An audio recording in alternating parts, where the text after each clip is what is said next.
மயிலாடுதுறை கூரைநாட்டில் உள்ள கள்ளக்குறிச்சி மாரியம்மன் கோயிலில் தீமிதி திருவிழா நடைபெற்றது. ஏராளமான பக்தர்கள் தீமிதித்து நேர்த்திக்கடன் செலுத்தினர்.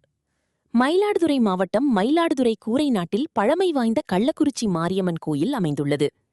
பிரம்மாண்டமான புற்றுடன் கூடிய நாகதோஷம் நீக்கும் கோயிலாக விளங்கி வரும் இக்கோயிலில் ஆடித்திருவிழா கடந்த மாதம் 24ஆம் தேதி விக்னேஸ்வர பூஜையுடன் துவங்கி நடைபெற்று வருகிறது. விழாவின் 10ஆம் நாள் திருவிழாவான தீமிதி உற்சவம் நடைபெற்றது. இதனை முன்னிட்டு அம்பாள் உற்சவமூர்த்திகள் கோபுர வாசலுக்கு சர்வ அலங்காரத்தில் எடுத்து வரப்பட்டார். தொடர்ந்து காப்பு கட்டி விரதமிருந்த ஏராளமான பக்தர்கள் காவிரி ஆற்றங்கரையிலிருந்து ஊர்வலமாக கோயிலை வந்தடைந்து கோயிலின் முன்பு அமைக்கப்பட்டிருந்த தீக்குழியில் இறங்கி தீமிதித்து தங்கள் நேர்த்திக்கடனை செலுத்தினர். இதனையடுத்து சக்தி கரகம் மேளதாளங்கள் முழங்க கோயிலை வலம் வந்தது. தொடர்ந்து அம்மனுக்கு மகாதீபாரதனை காட்டப்பட்டது.